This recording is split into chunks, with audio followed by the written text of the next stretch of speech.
Someone left me this message under the video I posted about Mrs. Adeboye fighting people over their money in the account. Their own money, the money they work for.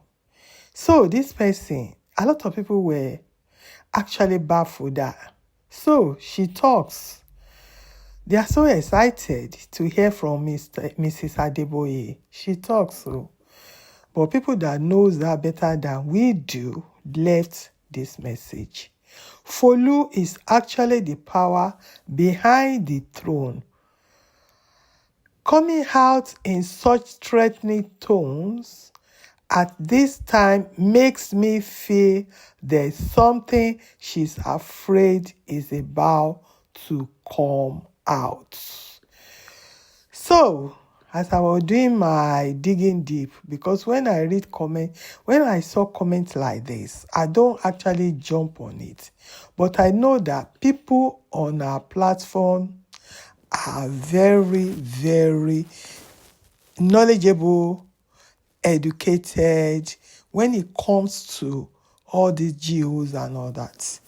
Another person wrote, Mommy GO Folu, you are right about pastors leading others astray.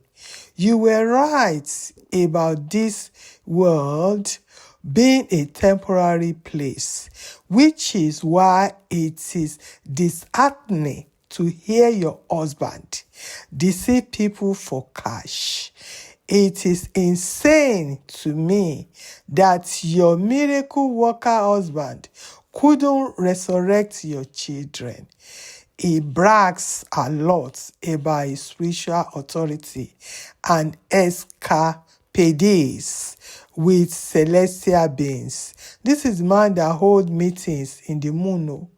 How I am supposed to believe these fictional stories? So, Mrs. Adeboye, stop yelling at us because we won't give you money.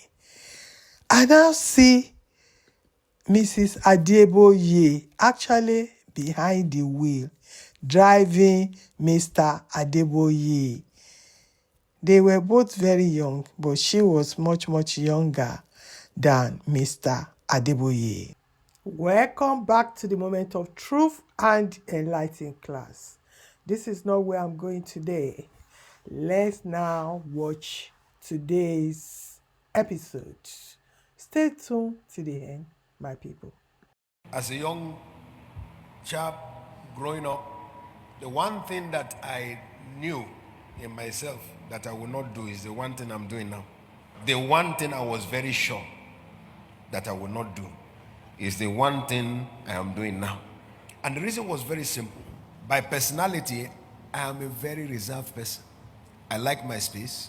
I like my time. I am good at being with myself without complaining. I enjoy my company the most. There are people who feel trapped when they can't go anywhere. I feel fine. I'm just me and me. We are okay together. That is the reality of what my personality makeup is. And ministry is people. But me, I'm a person. I was very sure that by reason of my makeup, the one thing that I will not do, the one thing that I cannot do, the one thing I must not do is to be a minister. But then suddenly, I cannot forget, I had an encounter with God and God called me into ministry. I said, how am I going to do it? Talking is not my strength. Interacting is not my strength. Accommodating is not my strength. All of them are not my strength. How will this happen? I never had any clue. In fact, when I was in secondary school, there was a day that I told my teacher I can debate. Debating used to be very, very serious. I said, I can debate. There's nothing in this debate. She said, David, you cannot debate. I said, I'm telling you, I can debate. They said, stand and start. When I started, the laughter of both the teacher and the few people who were there, I also agreed that I cannot debate. My debating dream died before it started. I was convinced that this is what I could not do. When the Lord called me to ministry, I began to wonder, Lord, how am I going to do it? I'm supposed to be talking. I don't talk. I'm supposed to be interacting with people everywhere. I don't interact. I'm supposed to be going out and all. I don't go out. Everything that they say you should do is what I don't do. But when I entered into this interaction with God, He began to show me things about myself that I did not know. I didn't know I could talk. The one who created the tongue opened the tongue. Is somebody getting what God is saying? I didn't know that I could relate with people until God began to show me. In fact, He unveiled to me certain advantages of the way He created me. He showed me that, listen, you don't talk too much because you can listen a lot. And one thing a pastor does is to counsel. 99% of counseling is listening. The counsel you give is a summary of the matter that you have listened to. Is somebody getting it now? Anytime I sit down with people, one thing I will listen to you. When you talk, everything you have said, both the answer, the question, the situation, and the solution is in your description. I will summarize it and submit it back to you. Is somebody getting it? But He introduced me to me. He introduced me to me by His word. My people, you heard David Oyedepo Jr. Everything he said about himself was actually correct. He is very reserved, gentle like his mother. Very gentle. He was my pastor. But one thing he said that I will not let it slide because it's misleading. That's why I want to come into this matter. I was in the ministry, his father ministry in the UK. Our church then was in Bamazi. Before he came, Ojeme was there when I came. And Ojeme and his wife, they both disabled. If you want to know more about Ojeme and his wife, please go in my playlist and search for Oyedepo. You see all the stories there. So, Ojeme was called back to Lagos because he was spending too much on his wife. Because in UK, people report them a lot. I don't know why people does that anyway. Maybe it's the ministry that put those people there to be reporting the pastors and all that. Every minute, every second, they are reporting them back to Otta.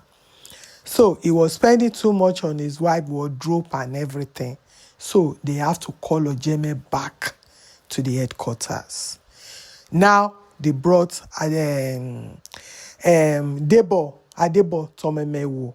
So Adebo Tomemewo, he's been coming before they asked him to come permanently because he had a British passport. His brother died in the UK. His brother had a British passport. He died in fire accident with all his kids. So they compensated him for the death of his brother and all that. So Oyedepo could see that this is a quick avenue. You just go, you already have a British passport. Just go and replace Ojeme. So he came, he'd been coming before, like I said to you, people know him and all that. They knows him. So, and he was doing deliverance, people falling everywhere and all that. That's why they reported him again back to Otta. So he was called back to Otta, but he said he's not coming. He said, you cannot disorganize my life. I've already moved my wife, my children, and now I've not even spent a month in the UK. You're asking me to come back. I'm not coming. So he left and opened his own branch, and he left with 200 members, both choirs, protocols, and everything. So that is when Oyedepo said, okay, there's no one else to send. Coca had left. His wife died. Other pastors are there. Pastor Akin, I forgot their names now. I know that they were there. But Pastor Nosa, that one too lost his wife. So they now said, okay, David Jr. should go. We received him because I was in protocol. Myself, the leader of the protocol and their sister, they both called Jeff Ingby. I forgot the other name, Jeff and all that. We received this Davido.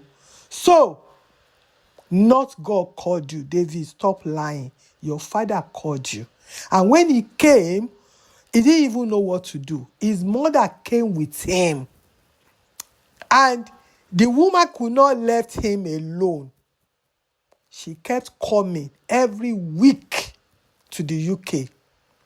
The sister too, they came. I told you the story about the first daughter of Oyedepo when she came and she was wearing the same top with me. The way she gave me attitude, I've already explained that. So that's the area I want to clear.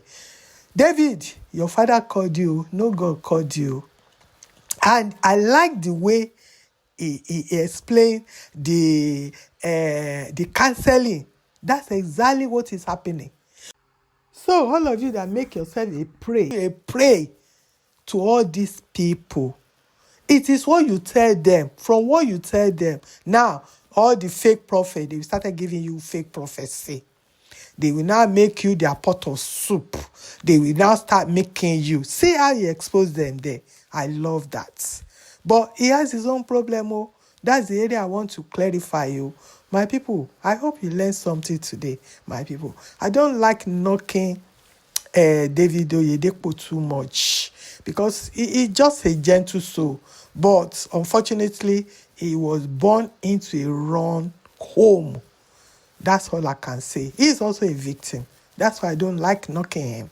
He's sick because he had an attack when he was in UK. If you look at his skin, it's like crocodile skin. He's struggling till today. But he continues in the lives of his father and everything. Anyway, he's the heir to the throne.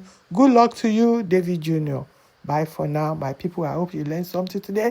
This is an enlightening class. I will never let anybody deceive you. If I know the truth, I will come out and explain it to you, my people. See you on my next video. Bye for now.